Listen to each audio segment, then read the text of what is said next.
आणि गार्डन आणि horticulture waste यांच्यावर प्रोसेस करण्याचा आणि त्या ठिकाणी त्यांना प्रक्रिया करण्यासाठी त्यांना टेंडर दिलं होतं. टेंडर होतं 10 वर्षाचं, जेव्हा जाहिरात काढली होती, पण ते 10 वर्ष प्लस एक्सटेन्शन 10 वर्ष का केलं माहित नाही, पण तरी त्यावेळेस त्यांनी ते 20 वर्षासाठी त्यांनी केलं. कारण हे फेब्रुवारी 2022 म्हणजे की महानगरपालिकेची त्या टर्मची निवडणूक लागण्याची प्रक्रिया होती आणि शेवटची स्टँडिंग आणि जीबी असताना त्यांनी फेब्रुवारी महिन्यामध्ये हा त्यांना 10 वर्ष अधिकचा काळ त्यांना दिला होता. असो, ते देत असताना त्यांना हडपसर, कात्रज, पाषाण, कोरेगाव पार्क, कल्याणनगर, पेशवे पार्क, औंध अशा 8 ठिकाणी त्यांना त्या ठिकाणी जागा उपलब्ध करून देण्यात आली होती.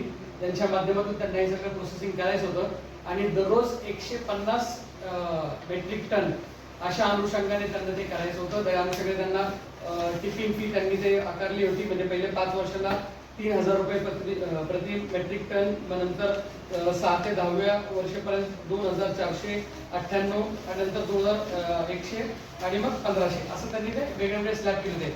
पण आता जी परिस्थिती आहे, जे आम्ही माहितीच्या अधिकारात सगळी कागदपत्र त्या ठिकाणी काढली, जी कागदपत्र सगळी काढली, त्या कागदपत्राच्या माध्यमातून आतापर्यंत त्यांना अदा केलेली सगळी बिलं, सगळे त्या ठिकाणी आदेश हे सगळे आम्ही पाहिले आणि प्रत्यक्ष जागेवर त्या ठिकाणी पाहणी केली असता बघितलं की ते केवळ फक्त तिथं डम्पिंग चालू आहे.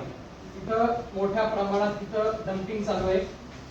जे महानगरपालिकेच्या कार्यक्षेत्रामध्ये आपण एकच असता महाराष्ट्र सॉलिड वेस्ट हे रूल्स आहेत 2016चे आणि आता 2026 ला ते अपडेट केले, त्यांचं उल्लंघन असेल, एमपीसीबीच्या माध्यमातून पर्यावरणाचे जे नियम आहेत त्यांचं उल्लंघन असेल, सगळ्या नियमांचं उल्लंघन करत त्या ठिकाणी राजरोसपणे मोठ्या प्रमाणात केवळ डम्पिंग केलं जातं आणि याला महानगरपालिकेच्या अधिकारी हँड इन ग्लोव्ह असताना त्यांना त्या ठिकाणी त्याच्यासोबत साखळवट करून आतापर्यंत त्यांना 47 कोटीची बिलं अदा करण्यात आली.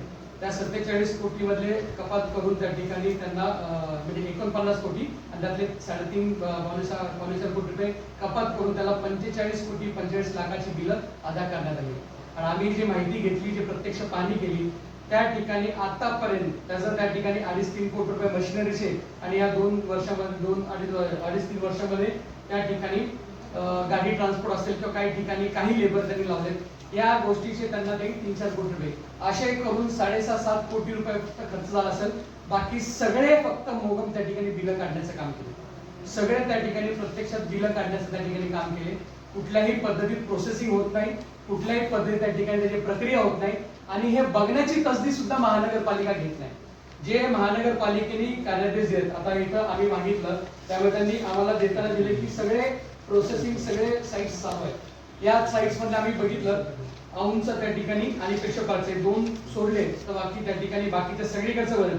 शिंदे वस्तीचं बंद आहे, कल्याणनगरचं त्या ठिकाणी बंद आहे, पाषाणचं बंद आहे, सगळ्या ठिकाणी बंद आहे. आणि याच्या व्यतिरिक्त म्हणजे आपल्या या गाईडलाईन्स मध्ये, आपल्या या करारनाम्यामध्ये महानगरपालिका जी जागा त्याला निर्धारित करून देणार त्या जागेच्या व्यतिरिक्त त्यांनी कुठे डम्पिंग म्हणजे प्रोसेसिंग करता नाही.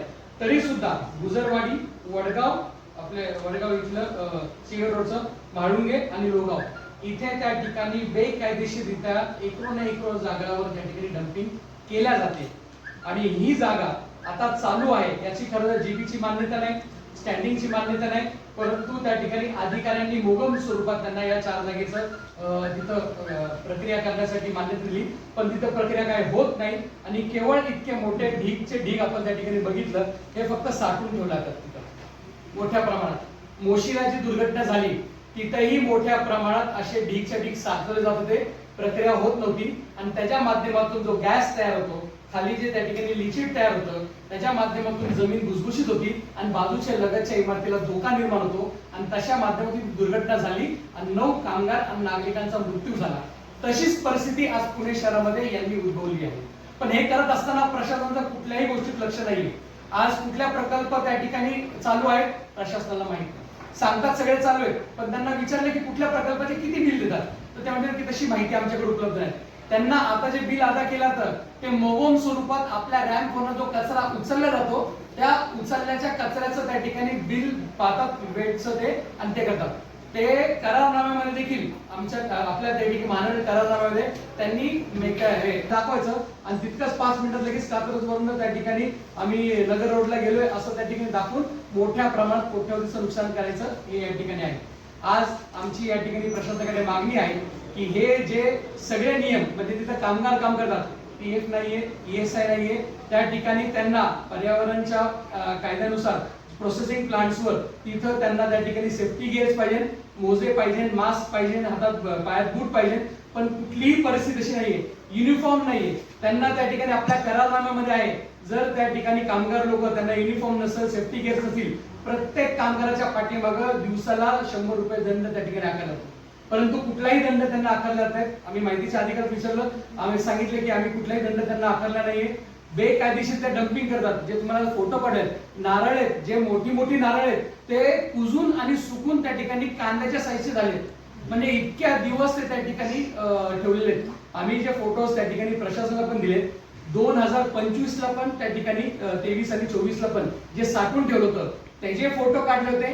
त्यावेळेसची परिस्थिती तुम्ही बघणार, आताही त्या ठिकाणी परिस्थिती आहे, तेही आहेत. फोटोज आणि व्हिडिओ जे तुम्हाला दिलेत त्याच्यामध्ये क्लिअर दिसते, धूर येतोय, जाळला तो कचरा उघड्यावर जाळला जातो. लगतच्या सगळ्या त्या ठिकाणी जी नागरिक घरं वगैरे आहेत त्यांच्या आरोग्याला धोका निर्माण होतो. इथं महानगरपालिकेच्या कार्यक्षेत्रामध्ये कोणी रस्त्यावर छोटा जरी कचरा जाळला तरी महानगरपालिका जाऊन 5,000ची आणि सोसायटी असेल तर 25,000 रुपये दंडाची पावती करतात.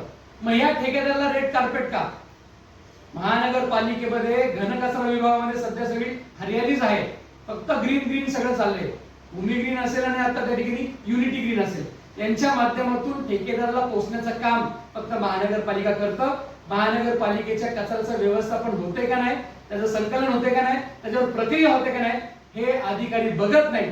आताचे जे अधिकारी आहेत त्यांचे एकटेच नाही, हे मागच्या 3-4 वर्षामध्ये झालेला घोटाळा आहे आणि जवळजवळ 38 कोटी रुपये त्या ठेकेदाराला अधिकचे दिलेत, जे बिलं न तपासता, प्रक्रिया न करता ते केलेले आहेत. आम्ही प्रशासनाकडे त्या ठिकाणी मागणी केलेली आहे, म्हणजे फोनवर बोलणं झालं फक्त आयुक्तांची भेट झाली नाही आणि अतिरिक्त आयुक्त पण त्या ठिकाणी लाईट हाऊसच्या मिटिंगला गेले, ते आता येतील एक अर्धा तासात.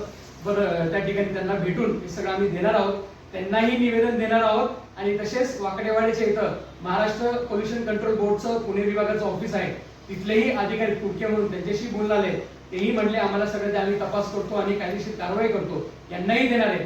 जर प्रशासनाने कुठल्या राजकीय दबावापोटी जर कारवाई केली नाही तर लोकायुक्त असतील, NGT असेल किंवा त्या ठिकाणी न्यायालय असेल, आम्ही त्यांच्याकडे दाद मागून यांना या ठिकाणी जे दोषी आहेत त्यांच्यावर कडक कारवाई करावी. ज्या अधिकाऱ्यांच्या संगनमताने या ठेकेदाराला जालाची बिलं दिलीत त्यांच्या सगळ्यांकडून, ठेकेदार आणि अधिकारी या सगळ्यांकडून त्या ठिकाणी हा पैसा वसूल करावा अशी आमची त्या ठिकाणी मागणी आहे. त्यांच्या चुकीच्या गोष्टीसाठी पुणेकरांना ते भुर्दंड नको, ही आमची त्या ठिकाणी प्रमुख मागणी असणार आहे.